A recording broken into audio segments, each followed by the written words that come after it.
രേവതി പുതിയതായിട്ട് ഒരു പൂക്കട ആരംഭിക്കുകയാണ്.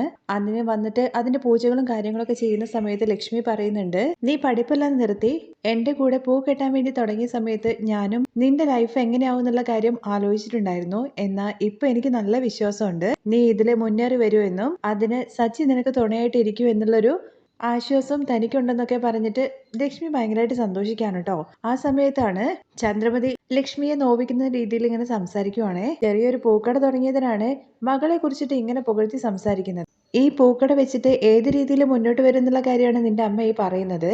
അമ്പലത്തിന് മുമ്പിലുള്ള പൂക്കട വെച്ചിട്ട് അവിടുന്ന് നിന്റെ അമ്മ ലക്ഷങ്ങളല്ലേ സമ്പാദിക്കുന്നത്. അല്ലെങ്കിൽ നിന്റെ അച്ഛനാണെന്നുണ്ടെങ്കിൽ കോടികൾ സമ്പാദിച്ചു വെച്ചിട്ടല്ലേ അങ്ങ് പോയിരിക്കുന്നത്. അങ്ങനെ വായ തോന്നുന്ന രീതിയിലൊക്കെ ചന്ദ്രമതി ലൈസൻസും ഇല്ലാതെ ഓരോരോ കാര്യങ്ങൾ വിളിച്ചു പറയുന്നത് കേൾക്കുമ്പോൾ, ചന്ദ്രേ നീ എന്ത് വർത്താനായി പറയുന്നത്? ആദ്യം മനുഷ്യനെ മനസ്സിലാക്കണം, അല്ലാതെ എല്ലാത്തിനും പണം പണം എന്നുള്ള ഒരൊറ്റ ചിന്ത മാത്രമേ ഉള്ളൂ നിനക്ക് ചന്ദ്രേ. നീ എന്ത് വർത്താന ചന്ദ്രേ പറയുന്നത്? നമ്മളിവിടെ വന്നിരിക്കുന്നത് രേവതിയുടെ പൂക്കടയുടെ ഉദ്ഘാടനത്തിന് വേണ്ടിയിട്ടാണ്. അതിന് വന്ന് അവൾക്ക് ആശംസകൾ നേരാതെ എന്തിനാണ് ഇങ്ങനെ കുറ്റപ്പെടുത്തുന്ന വാക്കുകൾ ഇങ്ങനെ സംസാരിച്ചുകൊണ്ടിരിക്കുന്നത്? ഈ ഫംഗ്ഷൻ കഴിഞ്ഞിട്ട് ഇവിടുന്ന് പോകുന്നത് വരെ ഒരക്ഷരം പോലും മിണ്ടരുത് എന്ന് പറഞ്ഞിട്ട് രവി ചന്ദ്രയെ വിലക്കാണ് കേട്ടോ ചെയ്യുന്നത്. അത് കഴിഞ്ഞിട്ട് ലക്ഷ്മി പറയുന്നുണ്ട്, അല്ലെങ്കിലും ചന്ദ്ര പറഞ്ഞതിലും കാര്യമുണ്ട്. എൻ്റെ ഭർത്താവ് ഒന്നും സമ്പാദിച്ചു വെച്ചിട്ടല്ല പോയത്. ഞങ്ങളുടെ കയ്യിൽ ഒന്നുമില്ല. പക്ഷേ ഞങ്ങളുടെ 3 മക്കളെ ഞങ്ങൾ വളർത്തി നല്ല നിലയിൽ എത്തിച്ചിട്ടുണ്ട്. അങ്ങനെയൊക്കെ വിഷമത്തോട് കൂടിയിട്ടാണ് കേട്ടോ ചന്ദ്ര പറയുന്നത്. ഇത് കേട്ട ശരത്താണെങ്കിൽ, അമ്മ എന്തിനാ ടെൻഷൻ ആവുന്നത്? അമ്മ ഞങ്ങൾ രണ്ടുപേരെയും നന്നായിട്ട് പഠിപ്പിച്ചു.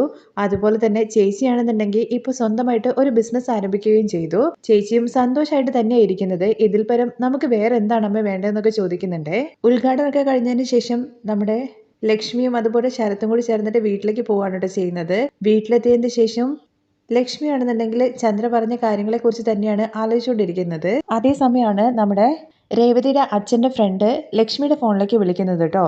ആരാണെന്നുള്ള കാര്യം അറിയാത്തത് കൊണ്ട് തന്നെ ലക്ഷ്മി ഫോൺ എടുത്ത ഉടനെ തന്നെ ആരാണെന്ന് ചോദിക്കുകയാണേ. അവരാണെന്നുണ്ടെങ്കിൽ ഇത് രേവതിയുടെ അച്ഛന്റെ പേര് പറഞ്ഞുകൊണ്ട് അദ്ദേഹത്തിന്റെ വീടല്ലേ എന്ന് ചോദിക്കുകയാണേ. അതെ, അദ്ദേഹം മരിച്ചു പോയല്ലോ എന്നും കൂടി പറയുന്നുണ്ട് കേട്ടോ അവരുടെ അടുത്ത്. കൂടുതലായിട്ട് ഇങ്ങനെ ഓരോ കാര്യങ്ങൾ ചോദിക്കുന്നതുകൊണ്ട് തന്നെ ശരത്തിന്റെ കയ്യിലേക്ക് ഫോൺ കൊടുക്കുകയാണ് കേട്ടോ നമ്മുടെ ലക്ഷ്മി വേഗം ചെയ്യുന്നത്. ശരത്താണെങ്കിൽ ഫോൺ വാങ്ങിയിട്ട് പറയുന്നുണ്ട്, ഞങ്ങളുടെ അച്ഛൻ മരിച്ചുപോയി, അമ്മയും അതുപോലെ ഞാനും മാത്രമേ ഇപ്പൊ വീട്ടിലുള്ളൂ. സാറിന് എന്താ വേണ്ടതെന്നുള്ള കാര്യം ചോദിക്കുകയാണേ. ഞാൻ മോനെ നിന്റെ അച്ഛന്റെ ഫ്രണ്ടാണ്. ഞങ്ങൾ ഒരുമിച്ച് ജോലി ചെയ്തിട്ടുണ്ട്. നിങ്ങൾക്ക് എന്നെ കുറിച്ച് അറിയോ എന്നുള്ള കാര്യം അറിയില്ല. ഞങ്ങൾ രണ്ടുപേരും കൂടി ചേർന്നിട്ട് ഒരു സ്ഥലം മേടിച്ചിട്ടുണ്ടായിരുന്നു വർഷങ്ങൾക്ക് മുമ്പ്. അന്ന് നിന്റെ അച്ഛനാണെന്നുണ്ടെങ്കിൽ കടം മേടിച്ചിട്ടൊക്കെ ആയിരുന്നു ആ സ്ഥലം എന്നോടൊപ്പം മേടിച്ചിട്ടുണ്ടായിരുന്നത്. ഞങ്ങളുടെ രണ്ടുപേരുടെയും പേരിലാണ് ആ സ്ഥലം ഉണ്ടായിരുന്നത്. ഇപ്പോ എനിക്ക് കുറച്ച് പ്രശ്നങ്ങളും കാര്യങ്ങളൊക്കെ ഉണ്ട്. അതുകൊണ്ട് ആ സ്ഥലം വിൽക്കാതെ വേറെ വഴിയില്ലാത്തത് കൊണ്ട് തന്നെ അത് വിൽക്കാൻ വേണ്ടിയിട്ട് നിങ്ങളുടെ അച്ഛൻ ഇപ്പൊ ജീവനോടെ ഇല്ലാത്തത് കൊണ്ട് തന്നെ നിന്റെ അമ്മയും നീയും കൂടി ഒന്ന് വരണം എന്നുള്ള കാര്യം പറയുന്നത്. വിറ്റിട്ട് നമുക്ക് പാതി പാതി ഷെയർ ആയിട്ട് എടുക്കുകയും ചെയ്യാം. അദ്ദേഹം ഇങ്ങനെ പറയുന്നത് കേൾക്കുമ്പോൾ ശരത്ത് പറയുന്നുണ്ട്, ഞങ്ങൾക്ക് ഇതിനെ കുറിച്ചിട്ട് ഒന്നും അറിയില്ല എന്നുള്ള കാര്യം. അതെ, അതിന്റെ കാര്യങ്ങളൊക്കെ എന്റെ കയ്യിലാണുള്ളത്. നിങ്ങളടുത്ത് ഇതിനെക്കുറിച്ച് പറഞ്ഞിട്ടുണ്ടോ ഇല്ലയോ എന്നുള്ള കാര്യമൊന്നും എനിക്കറിയില്ല. അതിന്റെ ആധാരവും ഡീറ്റെയിൽസും കാര്യങ്ങളൊക്കെ എൻ്റെ കയ്യിലാണുള്ളത്. എന്തായാലും ഇപ്പൊ എനിക്ക് പണത്തിന്റെ ആവശ്യമുള്ളത് കൊണ്ടാണ് അത് വിൽക്കാന്നുള്ള കാര്യം തീരുമാനിച്ചത്. അതിന്റെ പാതി അവകാശി എന്ന് പറയുന്നത് നിങ്ങളാണ്. അവര് വരാൻ വേണ്ടിയിട്ടുള്ള കാര്യങ്ങളൊക്കെ പറഞ്ഞു കൊടുത്തിട്ട് ഫോൺ വെക്കുവാണ്. ഫോൺ വെച്ച ഉടനെ തന്നെ ലക്ഷ്മിയുടെ അടുത്ത് ഈ കാര്യത്തെക്കുറിച്ച് ശരത്ത് പറയുന്നുണ്ട്. ഒരിക്കലും എൻ്റെ അടുത്ത് സ്ഥലം വാങ്ങുന്ന കാര്യങ്ങളെ കുറിച്ചിട്ട് നിന്റെ അച്ഛൻ പറഞ്ഞതൊക്കെ എനിക്ക് ഓർമ്മയുണ്ട്. പിന്നീട് അതിനെക്കുറിച്ചുള്ള കൂടുതൽ കാര്യങ്ങളൊന്നും ഞാനും അന്വേഷിച്ചിട്ടുണ്ടായിരുന്നില്ല. അന്ന് പറഞ്ഞിട്ടുണ്ടായിരുന്നത് 2-3 പേര് ചേർന്നിട്ടാണ് മേടിച്ചത് എന്നുള്ള കാര്യമാണ്. എന്നാൽ അതിന്റെ ആധാരമോ മറ്റോ ഒന്നും നിന്റെ അച്ഛൻ എന്നെ ഏൽപ്പിക്കുകയോ ഒന്നും ചെയ്തിട്ടില്ല. അല്ലമ്മേ, അദ്ദേഹം പറഞ്ഞത് അവരുടെ കയ്യിലാണ് ബാക്കി എല്ലാ കാര്യങ്ങളും ഉള്ളത് എന്നാണ്. എന്തായാലും അദ്ദേഹത്തിന്റെ നല്ല മനസ്സുകൊണ്ടാണ് നമ്മളെ ഇപ്പൊ വിളിച്ചിട്ട് ഈ കാര്യത്തെക്കുറിച്ച് പറഞ്ഞത്. നമുക്ക് എന്തായാലും പോയി നോക്കാടാ എന്നുള്ള ശരത്തിന്റെ അടുത്ത് ലക്ഷ്മി പറയുന്നുണ്ട്. അങ്ങനെ രണ്ടുപേരും കൂടി ചേർന്നിട്ടാണ് കേട്ടോ അങ്ങോട്ടേക്ക് പോകുന്നത്. അവിടെ അവർ പോയിട്ട് സ്ഥലം മേടിക്കുന്ന ആളെയും അതുപോലെ തന്നെ ഈ ഫ്രണ്ടിനെയൊക്കെ കണ്ട് സംസാരിക്കുകയൊക്കെ ചെയ്യുന്നുണ്ട്. ഒരു 1 വീക്കിനുള്ളിൽ തന്നെ ആ സ്ഥലം കച്ചവടമായിട്ട് അതിന്റെ പണം ഇവരുടെ കയ്യിൽ കിട്ടുന്നുണ്ട്. പണമൊക്കെ മേടിച്ചിട്ട് അവർ നേരെ ചെല്ലുന്നത് ആദ്യം ചന്ദ്രയുടെ വീട്ടിലേക്ക് തന്നെയാണ്. കാരണം ശരത്ത് പറയുന്നുണ്ട്, അച്ഛൻ നമുക്ക് വേണ്ടിയിട്ട് ഒന്നും സമ്പാദിച്ചിട്ടില്ല, അമ്മ ഒന്നും കൊടുത്തില്ല എന്ന് പറഞ്ഞിട്ട് എപ്പം നോക്കി കഴിഞ്ഞു കഴിഞ്ഞാലും രേവതി ചേച്ചിയെ കുറ്റപ്പെടുത്തുമല്ലേ ആ സ്ത്രീ ചെയ്തുകൊണ്ടിരുന്നത്. അതുകൊണ്ട് തന്നെ അവരുടെ വായ അടപ്പിക്കാൻ വേണ്ടിയിട്ട് ഇത് ആവശ്യമായിട്ടുള്ള കാര്യം തന്നെയാണ് അമ്മേ. നമുക്ക് എന്തായാലും അങ്ങോട്ടേക്ക് പോയിട്ട് നമ്മുടെ രേവതി ചേച്ചിക്ക് പണം കൊടുക്കണം. അവർ വരുന്ന സമയത്ത് ഫ്രൂട്ട്സും അതുപോലെ തന്നെ പൂവൊക്കെ താലത്തിൽ വെക്കാൻ വേണ്ടിയിട്ട് കൊണ്ടുവന്നിട്ടുണ്ട്. എന്നാൽ പതിവ് പോലെ തന്നെ ചന്ദ്രയാണെന്നുണ്ടെങ്കിൽ അതിനെയും പരിഹസിക്കുകയാണ് ചെയ്യുന്നത്. പതിവ് പോലെ തന്നെ കുറെ ചീഞ്ഞ പഴവും നിങ്ങളുടെ കടയിൽ നിന്ന് ഒഴിവാക്കുന്ന പൂക്കളൊക്കെ ആയിട്ട് ഇങ്ങോട്ട് വന്നിരിക്കുകയാണല്ലേ. നിങ്ങളുടെ മകളുടെ അഹങ്കാരത്തിന് യാതൊരുവിധ കുറവുമില്ല. ലക്ഷ്മി വന്നിട്ടാണ് ഇങ്ങനെയൊക്കെ സംസാരിക്കുന്നതെന്നുള്ള കാര്യം മനസ്സിലാക്കിക്കൊണ്ട് സച്ചിയും രേവതി അങ്ങോട്ടേക്ക് വരുന്നുണ്ട്. വന്ന ഉടനെ തന്നെ അമ്മയുടെ അടുത്ത് കയറിയിരിക്കാൻ വേണ്ടിയിട്ട് രേവതി പറയുമ്പോഴും ലക്ഷ്മി ആണെങ്കിൽ അവിടെ ഇങ്ങനെ മടിച്ചു നിൽക്കുവാണ് കേട്ടോ. അമ്മ കയറി വാ, ഇവര് പറയുന്നതൊന്നും അമ്മ ചെവി കൊള്ളാൻ നിൽക്കണ്ട. അച്ഛ ഇവരെടുത്ത് പറഞ്ഞേക്ക് വെറുതെ അനാവശ്യമായിട്ടുള്ള കാര്യങ്ങൾ സംസാരിക്കണ്ട എന്ന്. ചന്ദ്രെ വന്ന് കയറിയപ്പോ തന്നെ തുടങ്ങിയോ, അവരൊന്ന് കയറി ഇരുന്നോട്ടെ എന്ന് രവിയും പറയുന്നുണ്ട്. വന്ന ഉടനെ തന്നെ രേവതിയുടെ അടുത്താണെങ്കിൽ ഒരു താലം എടുത്തുകൊണ്ട് വരാൻ വേണ്ടിയിട്ട് ചന്ദ്ര പറയുന്നുണ്ട് കേട്ടോ. ഫ്രൂട്ട്സ് കടയിൽ നിന്ന് ഒഴിവാക്കിയ ചീഞ്ഞ പഴം കൊണ്ട് വെക്കാൻ വേണ്ടിയിട്ടാണോ?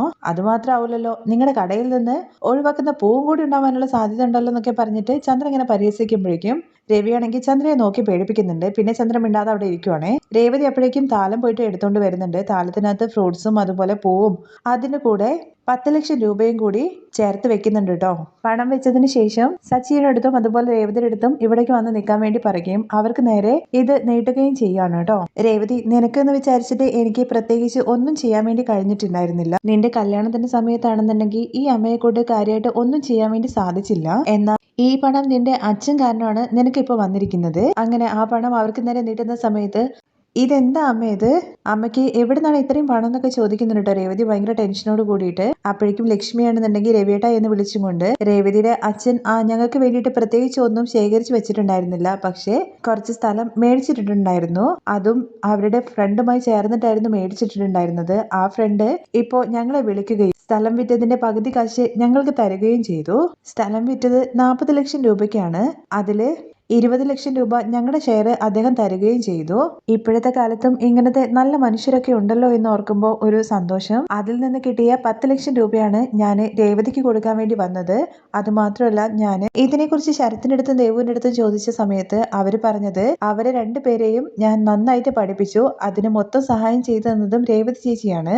ചേച്ചി ഞങ്ങൾക്ക് വേണ്ടിയിട്ടാണ് പഠിപ്പ് നിർത്തിയത്. അതുകൊണ്ട് തന്നെ രേവതി ചേച്ചിക്ക് ഈ മൊത്തം പണം കൊടുക്കാൻ വേണ്ടിയിട്ടാണ് അവർ പറഞ്ഞത്. എന്നാൽ എൻ്റെ മനസ്സ് കേൾക്കാത്തത് കൊണ്ട് തന്നെ 10 ലക്ഷം രൂപ രേവതിക്കും 5 ലക്ഷം രൂപ ശരത്തിനും അതുപോലെ തന്നെ 5 ലക്ഷം രൂപ ദേവുവിനും കൊടുക്കുക എന്നാണ് ഞാൻ തീരുമാനിച്ചത്. ഇതിനെക്കുറിച്ച് ഞാൻ രേവതിയുടെ അടുത്ത് ചോദിച്ചു കഴിഞ്ഞാലും രേവതിയും പറയും എനിക്കൊന്നും വേണ്ട, അവർക്ക് രണ്ടുപേർക്കും കൊടുക്കാൻ വേണ്ടിയിട്ട്. അതുകൊണ്ട് ഞാനായിട്ടാണ് ഇങ്ങനെ ഒരു തീരുമാനം എടുത്തത് എന്നുള്ള കാര്യം രവിയെ അറിയിക്കുകയാണ് കേട്ടോ ലക്ഷ്മി. എന്നാൽ ഇതെല്ലാം കേട്ട സച്ചിയാണെന്നുണ്ടെങ്കിൽ അമ്മ എന്തിനാണ് ഇതൊക്കെ, ഇതിന്റെയൊക്കെ വല്ല ആവശ്യമുണ്ടോ എന്ന് ചോദിക്കുവാണേ. സച്ചിയുടെ ആ സംസാരം കേൾക്കുമ്പോഴേക്കും പണം കണ്ട ചന്ദ്രമതിയാണെന്നുണ്ടെങ്കിൽ സച്ചി മോനെ, രേവതി ഇങ്ങോട്ട് കയറി വരുന്ന സമയത്ത് അവരൊന്നും ഇടാണ്ടാണല്ലോ പറഞ്ഞു വിട്ടിട്ടുണ്ടായിരുന്നത്. ഇപ്പോ അവരെ കൊണ്ട് പറ്റുന്ന കാര്യങ്ങൾ ചെയ്യല്ലേ, അത് നീ എന്തിനാണ് വേണ്ട എന്ന് പറയുന്നത്?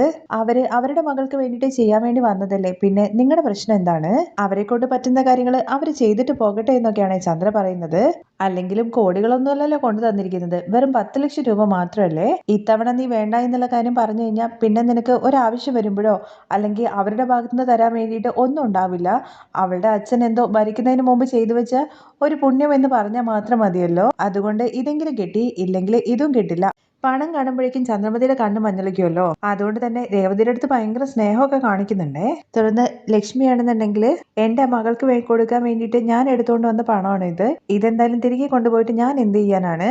എന്റെ മകള് എപ്പോഴും സന്തോഷമായിട്ടിരിക്കണം, അതിനു വേണ്ടിയിട്ടാണ് ഞാൻ ഈ പണം ഇവിടെ തരുന്നത്. സച്ചി അവളെ നന്നായിട്ട് നോക്കുന്നുള്ള കാര്യം എനിക്കറിയാം, അവനെ പണത്തിനോട് ആഗ്രഹം ഇല്ല എന്നുള്ള കാര്യവും എനിക്കറിയാം. പക്ഷേ ഞങ്ങളുടെ മകൾക്ക് വേണ്ടിയിട്ട് ഞങ്ങൾ എന്തെങ്കിലുമൊക്കെ ചെയ്യണ്ടേ, അതുകൊണ്ട് ഈ പണം മേടിക്കണം എന്നുള്ള കാര്യം കൂടി രവിയുടെ അടുത്ത് പറയാണ് കേട്ടോ ചെയ്യുന്നത്. അതൊക്കെ സച്ചിയും രേവതിയാണ് തീരുമാനിക്കേണ്ടത്, ഞങ്ങളല്ല എന്നുള്ള കാര്യമാണ് രവി ലക്ഷ്മിയുടെ അടുത്ത് പറയുന്നത്. രേവതിയും അതുപോലെ തന്നെ സച്ചിയും പണം മേടിക്കാൻ മടി കാണിക്കുന്ന സമയത്ത് ലക്ഷ്മി പറയുന്നുണ്ട്, അച്ഛൻ നിങ്ങൾക്ക് വേണ്ടിയിട്ട് സമ്പാദിച്ചു വെച്ചതാണ്, നീ ഇത് മേടിച്ചിട്ടില്ലെന്നുണ്ടെങ്കിൽ അച്ഛന്റെ ആത്മാവിന് ശാന്തി കിട്ടില്ല മോളെ എന്നുള്ള കാര്യം. അത് കേട്ട് രേവതി പണം മേടിക്കാനോട്ടോ ചെയ്യുന്നത്. ഇനിയിപ്പോ രേവതിയുടെ കയ്യിൽ നിന്ന് ആ പണം എങ്ങനെയെങ്കിലും തട്ടിയെടുക്കുക എന്നുള്ള ഉദ്ദേശമായിരിക്കും നമ്മുടെ ചന്ദ്രമതിയുടേത്.